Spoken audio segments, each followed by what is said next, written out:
every interview I've ever done, I've been forced into it. And you guys have been so nice to me. And that's the only reason why I agreed to do this. Now, I don't know anyone who doesn't want to ask a question of Michael Jackson. So when VH1 gave you the chance to ask Michael anything you wanted, needless to say, the response was phenomenal. Now, this is Teresa Kennedy.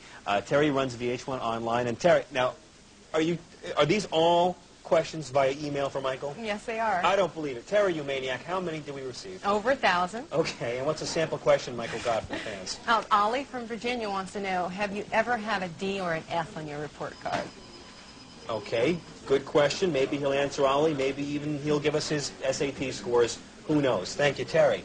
Now from computers to the phones. We got thousands of questions from Michael fans all over the country, each with a different question all their own, like this one. Hi, this is Krishana Matthews from Mansfield, Ohio.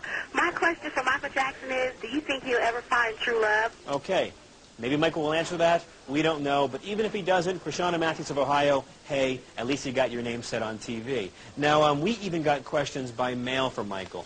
Grade school student Kari Thompson writes, Dear Michael, have you ever had stage fright?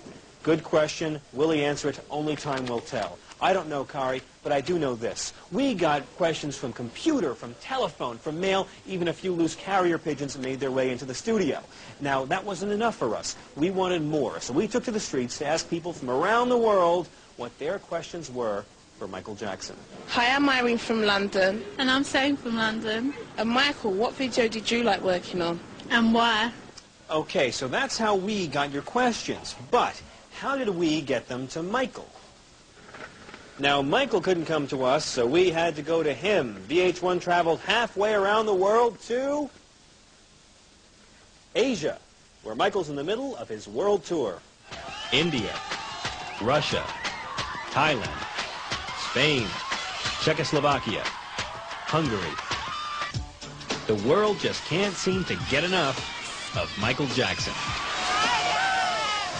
Michael's crisscrossing the globe in support of history, past, present, and future, Book 1, his platinum double album of new releases and greatest hits. Just look what happened in Moscow. Thousands showed up to catch a peek of their idol. Michael called the Russian people loving, kind, and compassionate, and Moscow's mayor called his presence a great gift to Muscovites. Forensic fans besieged Michael in India, but that didn't unsettle him.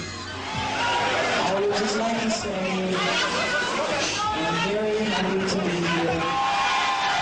And why not? Wherever he goes and whatever he does, his fans are with him. Michael Jackson is still the most gifted on-stage performer who's alive. There's nobody who can do what he can do on a stage. And that's what's selling out most of the shows around the world. It's all about Michael Jackson, the showman.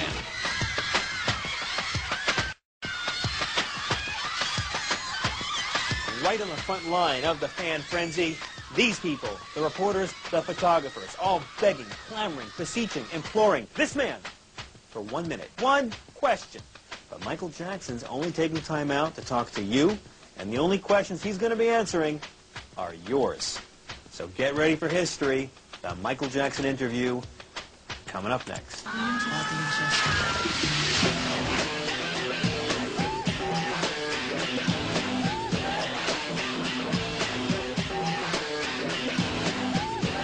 I'd like to know what some of the things that make Michael Jackson angry.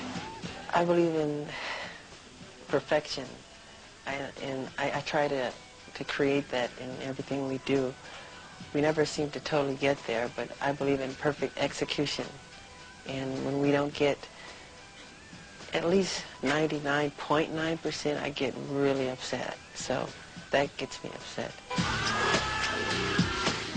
Are you going to take any more videos off your Tier 3 album? There's a lot of more releases from history. We have The Ghosts coming up, which is a big one,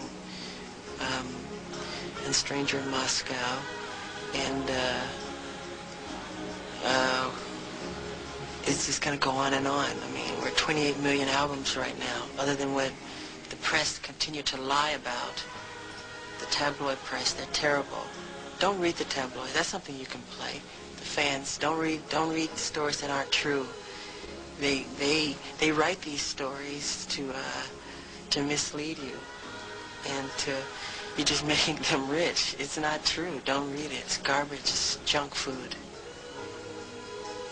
Believe what I tell you. Why are you wearing a silk mask in your latest appearances? Because with time, my skin condition has gotten worse. I hate to say it. I have vitiligo, and I'm completely allergic to the sun. I'm not even supposed to be outside, actually. Even if I'm in the shade, the sun rays can destroy my skin. Are there any songs that you released that you wish you didn't? Not that I can think of. Some of the Motown, some of the songs, the early ones, I remember getting upset with the songwriters because I wanted to sing them one way and they wanted me to sing it another way. And I would call Barry Gordy, who was the chairman, owner of the company. He would say, look, let Michael do what he wants. I'm sure he's right. So that happened several times. Are you going to retape the HBO special you canceled last year? If so, when? Am I going to what to the HBO special? Retape. Oh, yes, we're planning on doing that in Africa, in South Africa. Are you going to be doing any concerts here in the United States? I'd like to. We're planning on it next year. So, Mr. Jackson, I just wanted to know, do you ever plan on working with Quincy Jones again? I would love to work with Quincy again. The doors are always open. We're very friendly with each other. But I just like challenging and doing different things and experimenting. And he's a very endearing person, and I do love him very much. Michael, did the real Billie Jean know the song was about her, and did you ever hear from her about it, Amy?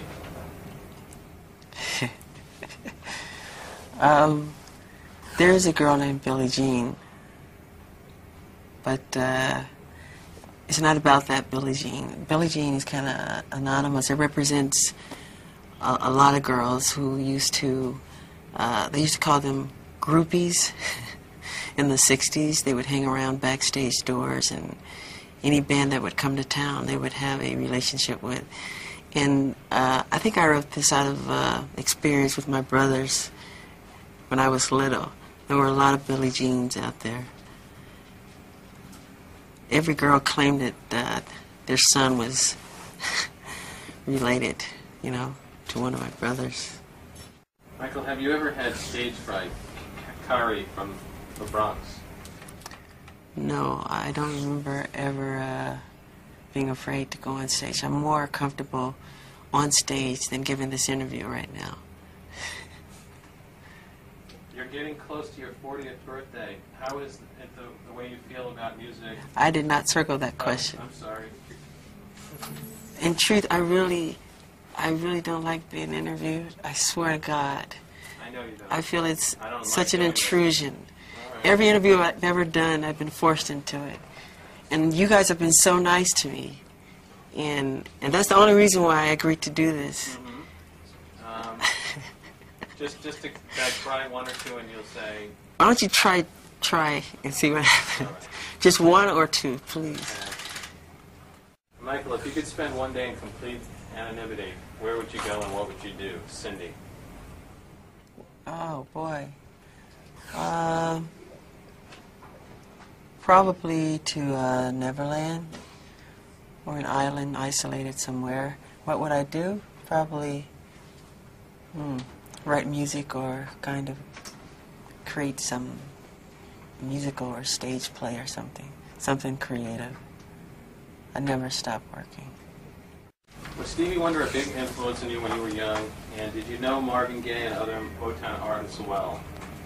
Was the atmosphere between the Motown artists competitive or friendly?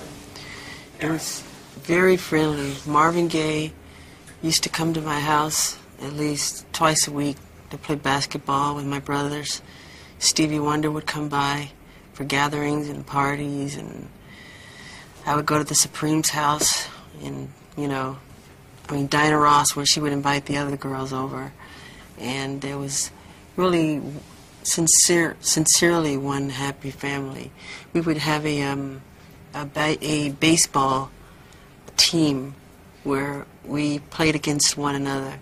And I was just really little, but they let me bat. And it was really a happy family. And I do miss all of them, even the Temptations. They would come over to my house all the time. There was one question a lot of you had for Michael. Hi, my name is Yolanda Stewart. I'm from Houston, Texas. Michael, are you planning on having any children in the future? Hi, I'm Joe from Staten Island, and my question for Michael Jackson is, when is he going to have a baby? Hi, Michael. My name is Daphne. I live in Burbank. I was just wondering if you're going to have kids in the near future. Well, now we sure do know, don't we? And we didn't even have to travel halfway across the world to find out. By now, I guess you've heard the news today, oh boy, that yes, Michael Jackson is going to be a pop. Michael broke the news last week that his longtime friend, Debbie Rowe, is indeed expecting their child. Now, we asked Michael about his impending fatherhood, but he didn't want to talk about it on camera. He did, however, release this statement. I am thrilled that I will soon be a father, and am looking forward with great anticipation to having this child. Please respect my privacy and that of Debbie and the child. This is my dream come true. Which songs of his are autobiographical? Stranger in Moscow, Heal the World, We Are the World, I'll Be There. Those type of songs. What inspired the song Stranger in Moscow? Chattanooga, Tennessee. Stranger in Moscow. I wrote that in Moscow when the lyrics are totally autobiographical. It's, when you hear lines like, here abandoned in my fame, Armageddon of the brain. And at the time, that's on the last tour when we were in Moscow, that's really how I felt. And it kind of created itself. It fell into my lap because that's how I was feeling at the time. Just all alone in a hotel, and it was raining, and I just started writing it.